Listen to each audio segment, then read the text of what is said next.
बांग्लादेश वार खत्म हुआ था जी। हेल्थ मिनिस्टर को बताया। वो चाहते थे कि चूंकि मैं मिलिट्री से आया था तो अच्छी पोस्टिंग दूं, अच्छी जगह। मैंने कहा उनसे कि नहीं, मुझे आप वैसी जगह भेजिए जहां कोई डॉक्टर जाना नहीं चाहता है। थी मोहनिया जाने के लिए, अररिया से पलासी जाने के लिए गिट्टी बिछी हुई सड़क एक थी। मिलिट्री का आदमी था तो एक छोटा सा टीन का बॉक्स था, एक ग्राउंड शीट में लपेटा हुआ एक तकिया, एक चादर थी। तो सड़क से डिस्पेंसरी पहुंचने में घुटने भर पानी था।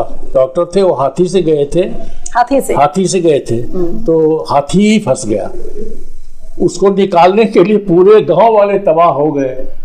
सीमांचल पूछेगा सवाल को लेकर मैं नब्ज बार बार टटोलने की कोशिश कर रही हूं, लेकिन जो इंटरव्यूज मैंने अब तक लिए हैं उसमें से जो निचोड़ निकलकर सामने है उस निचोड़ का जवाब देने के लिए सर तैयार हैं। हालांकि डॉक्टर साहब बता रहे हैं कि 1974 में ये कहकर अपना पोस्ट चेंज करवाया था ताकि यहां आने के लिए यहां पर एक भी ऐसा डॉक्टर नहीं थे जो इस इलाके या इस एरिया की बात की जाए या आप ये भी कह सकते हैं कि अररिया की बात की जाए कि बेहतर डॉक्टर नहीं होने की वजह से लोग काफी बीमार और परेशान होते थे और उस वक्त पटना भागना इतना आसान नहीं हो सकता था। 1974 की बात है और उस वक्त किसी के लिए पटना, दिल्ली और मुंबई जैसी दूरी होती थी सर, बहुत दिक्कतें होती थी। लेकिन आप देखें हर एक डॉक्टर ये चाहेगा कि मैं अमेरिका में जाऊं, मैं मलेशिया जाऊं, मैं फ्रांस जाऊं, मैं इटली जाऊं, अदर कंट्री जाने की कोशिश करेंगे। लेकिन एक ऐसा डॉक्टर एसार साहब है जो कि अमेरिका, दिल्ली, मुंबई छोड़कर अररिया जैसे एक गांव को चुना आपने और उस गांव में आकर आप रहे और आप डॉक्टरी के साथ साथ अब आप एक समाज सेवा के तौर पर भी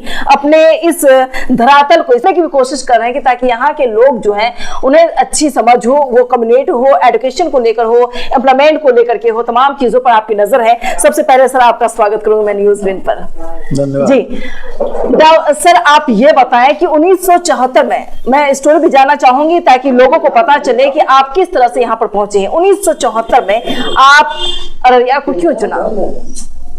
उस समय मैं मिलिट्री से, बांग्लादेश वार खत्म हुआ था जी, तो मुझे फुर्सत मिल गई मिलिट्री से। तो मैंने गया, मैं रिलीज लिया और वहाँ मेडिकल कॉलेज में पहले हमारा अपॉइंटमेंट हुआ जी। 2-2.5 साल वहाँ रहा। उसके बाद स्टेट हेल्थ सर्विस में मेरा अपॉइंटमेंट हो गया जी। और मैंने हेल्थ मिनिस्टर को बताया। वो चाहते थे कि चूंकि मैं मिलिट्री से आया था तो अच्छी पोस्टिंग दूं, अच्छी जगह। मैंने कहा उनसे कि नहीं, मुझे आप वैसी जगह भेजिए जहां कोई डॉक्टर जाना नहीं चाहता है। बिल्कुल। तो उन्होंने पूछा मैथिली में कि तुम जाओगे? हाँ मैं जाऊंगा। तो उन्होंने हमारी पोस्टिंग पलासी किया, पलासी स्टेट डिस्पेंसरी कर दिया, जो यहाँ से करीब 28 किलोमीटर दूर देहात में एक ब्लॉक है जी। अभी मैं गया और काफ़ी स्पोर्टिंगली, बिल्कुल दिलो जान से काम करना शुरू किया। उस समय बाढ़ आई हुई थी और स्मॉल पॉक्स इरेडिकेशन प्रोग्राम चल रहा था जी। तो मुझे सिविल सर्जन ने, थैंक्स टू हिम, उन्होंने हमको अपनी गाड़ी से, पूर्णिया जिला था जी जी, अपनी गाड़ी से मोहनिया स्टेशन रोड पर छोड़ दिया। उस वक्त सड़कें नहीं थी।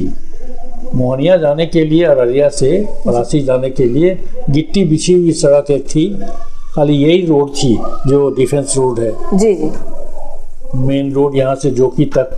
उसके बाद फिर वैसी सड़क थी, चारों तरफ पानी, सड़कों पर, सड़क पर पानी, गड्ढे सारे भरे हुए थे। वहाँ मैं पहुँचा तो मेरे पास सामान बहुत कम था, मिलिट्री का आदमी था तो एक छोटा सा टीन का बॉक्स था, एक ग्राउंड शीट में लपेटा हुआ एक तकिया, एक चादर थी रस्सी से बंधी हुई जी।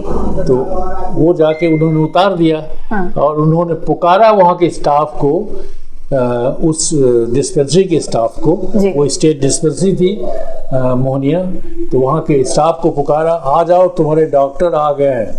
अच्छा। तो वहाँ से एक वहाँ का जो स्टाफ था जी, ओटी स्टाफ, वो दौड़ कर आया। तो पहले तो हमको देखा कि डॉक्टर साहब आए हैं तो इनको तो कुछ सामान ही नहीं है। हाँ। लेकिन उन्होंने उस सामान को अपने सर पर रखा और कहा ठीक है सर, प्रणाम किया और मुझे ले चला। तो सड़क से डिस्पेंसरी पहुंचने में घुटने भर पानी था, कीचड़ थे, तो हम लोग पहुंच गए वहाँ।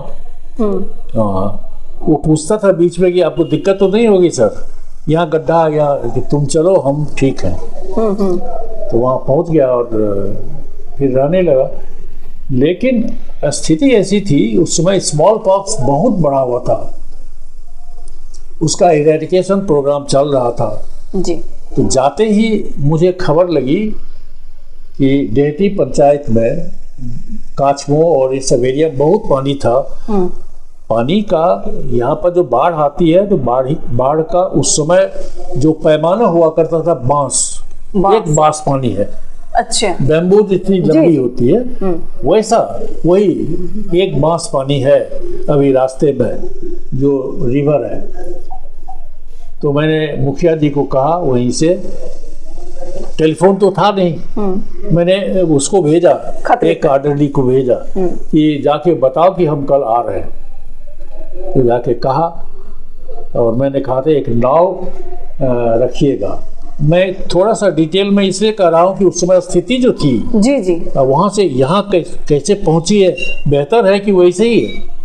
बिल्कुल बिल्कुल, स्टोरी आप कंटिन्यू करें। हाँ, तो उसके बाद मैं जब पहुँचा दूसरे दिन डेहटी पंचायत के मुखिया के पास जो बगल में था, तो पैदल ही चलना था। वो तो सवाल नहीं था कि आप कोई गाड़ी से जाएंगे किसी से जाएंगे।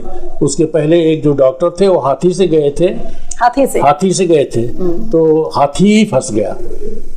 उसको निकालने के लिए पूरे गांव वाले तबाह हो गए, हाथी फंस गया। आप उसमें बच्चे होंगे अभी। हाँ, तो हाथी को रस्सा वस्सा लगा करके लोगों ने किया था। तो हमको डराया गया कि जाइएगा, बहुत कीचड़ बहुत खराब है यहाँ नदी में, फंसिएगा मत। तो हम कहा चलो, हम तो आए हैं मिलिट्री से, फंसने वाले ही हैं। तो मैं चला गया। जब पहुंचा वहाँ तो मुखिया जी ने हमसे कहा, मुखिया कयूम जी थे उस समय, कयूम साहब को नाम जानते होंगे, तो बहुत प्रभावशाली मुखिया थे और बहुत अच्छे थे मिजाज और तंदुरुस्ती में, हाथी के व्यापारी थे वो भी। अच्छा। तो मैंने कहा एक नाव दे दीजिए।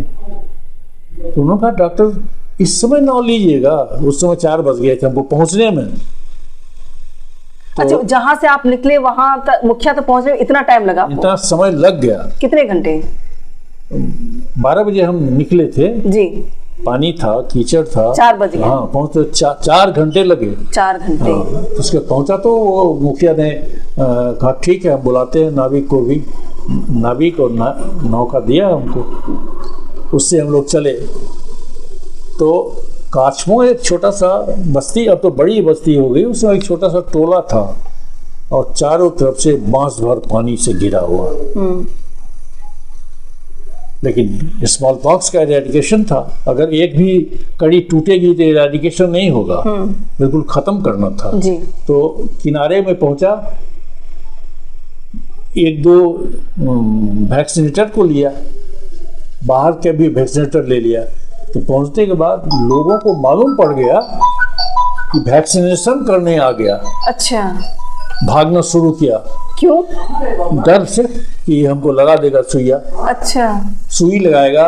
और वो आता था एक अलग तरह का स्प्रेडर आता था, दवा डाल करके घुमा दिया जाता था। अच्छा। तो दवा अंदर जाए और खून भी नहीं निकले जी। बच्चा बड़े लोग भागना शुरू किया कि नहीं लेना है। ये वहाँ का इग्नोरेंस के बारे में पता लगता है कि इतना कम समझदारी थी लोगों के बीच में कि बीमारी रोकने के लिए टीके लगने हैं वो भी नहीं लेना है। खैर ऊपर चढ़े हम लोग। तो मैंने कह रखा था कि जिन लोगों को तुम देना होगा भागें तो पीछे बढ़ो, क्या कि उनको पटकना पड़े तो पटक के लगा दो। हाँ। आए हैं जी तो ये लगा के छोड़ेंगे। हाँ। तब नहीं भागेंगे। तो वही हुआ, कुछ लोग नदी में कूदे तो हम लोग भी नदी में कूदे। उसको नदी में कूद गया। हाँ, वो नाव दिया था इसका, केला का थम का नाव बनता था, अभी भी बनता है सर, बनता है अभी भी। मांस डाल के। हाँ, जी जी। अब तो इस एरिया के जानती है। हाँ। तो उसी पर चढ़ के मैं जा रहा था, उलट गई नाव, मैं भी पानी में गिरा। ये सारे इंसिडेंट्स मुझे याद है उस समय के। अच्छा। और तो देखा वो थक गए, भागना बंद हो गया, तब लोगों ने इकट्ठा होकर के सब ले लिया।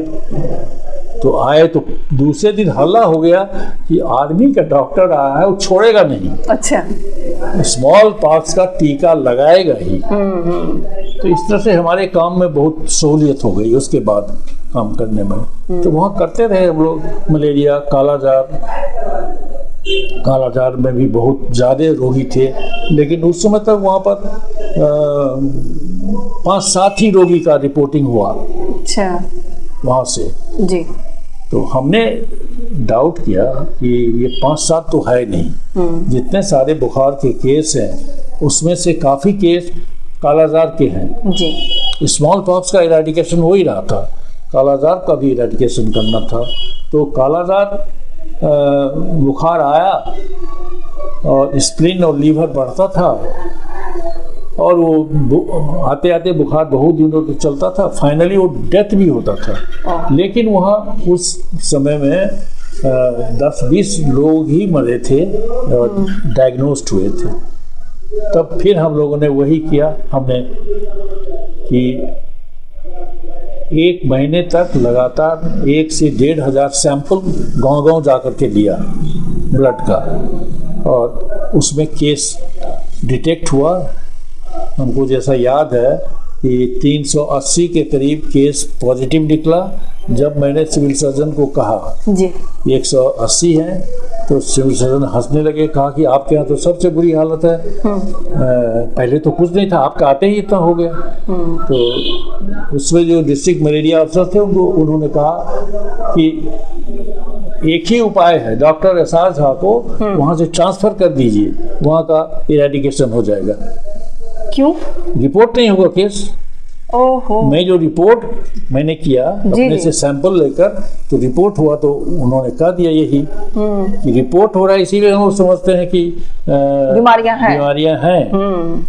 तो एक तरह से व्यंग्यात्मक उन्होंने सटायर किया। ये सब स्थिति थी उस समय की। उसके बाद हमारा ट्रांसफ़र हो गया 8 साल के बाद मुजफ्फरपुर। तो वहाँ भी गायघाट में मेरा ट्रांसफ़र हुआ था, वो भी ब्लॉक वैसे ही था, गायघाटी कहलाता था, अब गायघाट है। वहाँ भी बहुत सारे केस थे और इंटीरियर एरियाज थे, तो वहाँ भी काफ़ी काम हुआ। और चलते चलते फाइनली मुझे अररिया डिस्ट्रिक्ट हॉस्पिटल में, उस वक्त जस्ट डिस्ट्रिक्ट बना ही था जी 92 में शायद, उसके 10 साल पहले यहाँ पर मुझे पोस्टिंग मिल गई। तो यहाँ फिर रेगुलरली मैं करने लगा काम। सर, आपके पेशे को देखते हुए डॉक्टर्स अररिया में क्या वाकई सच्ची और अच्छे डॉक्टर्स हैं, एक्सपर्ट्स के तौर पर देखा जाए? डॉक्टर्स की एक्सपर्टाइज जो है जी, वो खाली इससे नहीं देखना है कि कितना मरीज देखता है, नहीं, वो अपने को डीक्लासिफाई किया है कि नहीं, उस एरिया की जो बीमारियां हैं उसको समझने के लिए वहाँ के पब्लिक के साथ डीक्लासिफाई किया है कि नहीं। मान लीजिए किसी को गॉल ब्लैडर हुआ जी, क्यों हुआ, उसका सोशियो इकोनॉमिक कंडीशन क्या है, खान पान क्या है, इसको देखने वाला ही डॉक्टर होगा जी। तो उसकी कमी अररिया ही क्यों, हर जगह है। आप बड़ा बड़ा हॉस्पिटल बना हुआ है, 5 करोड़ 10 करोड़ 100 करोड़ का हॉस्पिटल, 150 200 हजारों करोड़ के हॉस्पिटल बने हुए हैं, लेकिन वहाँ की स्थिति क्या है? अगर वो बड़ी बीमारी लेके जाते हैं तो एक बीमारी तो आनी ही है, एक बीमारी लेकर आनी है। हाँ। वो कौन बीमारी है? कौन से? गरीबी। हाँ। इतना ज्यादा उसमें पैसे लगेंगे कि वो गरीब हो जाएगा, बाद में उसके शरीर कैसे चलेंगे? तो वैसा मेडिकल इंफ्रास्ट्रक्चर नहीं हुआ यहाँ, कहीं नहीं है, कहीं नहीं है। अररिया में तो मेडिकल कॉलेज नहीं है। हम लोग बहुत दिन से कोशिश कर रहे हैं, जितने कलेक्टर आए हम लोगों ने हमेशा कहा है कि मैं IMA का प्रेसिडेंट भी था बहुत दिनों तक, इंडियन मेडिकल एसोसिएशन का। तो कलेक्टर से कहा कि यहाँ पे मेडिकल कॉलेज खोलिए, तो उन्होंने भरोसा दिया और कुछ कुछ स्ट्रेचेज में काम भी हुए हैं मेडिकल कॉलेज का। लेकिन मेडिकल कॉलेज खुल जाने के बाद भी जो पब्लिक हेल्थ है वो बहुत अच्छा होगा, इसकी उम्मीद नहीं है, क्योंकि अभी इंफ्रास्ट्रक्चर ऐसा नहीं है। बिल्कुल डेवलप नहीं है कुछ है? वैसे डेवलपमेंट नहीं है, वैसे स्टूडेंट्स नहीं है, वैसे फैसिलिटीज नहीं है, ये सारी कमियां। इंफ्रास्ट्रक्चर नहीं है वैसा। मेडिकल कॉलेज का इंफ्रास्ट्रक्चर खाली बड़ी बिल्डिंग, बड़े इंस्ट्रूमेंट्स, बड़े ये बनने से नहीं होगा। उसमें जो डेप्थ से मरीजों से मिलना है वो नहीं इनकलकेट हो रहा। सर मैंने ये भी सुना है कि जो यहाँ पर हॉस्पिटल, सदर अस्पताल है, उसमें वेंटिलेटर दिया गया था, 10 या कुछ वेंटिलेटर है कोरोना के वक्त में। अब तक वो वेंटिलेटर पैक्ड है क्योंकि उनके पास एक्सपर्ट्स ही नहीं है। एग्जैक्टली ये है, ये हालत है। ये है। तो ये तो बहुत सारे हॉस्पिटल में है। ये मैंने कहा ना कि इंफ्रास्ट्रक्चर ही बीमार है। अगर ये इंफ्रास्ट्रक्चर बीमार नहीं रहता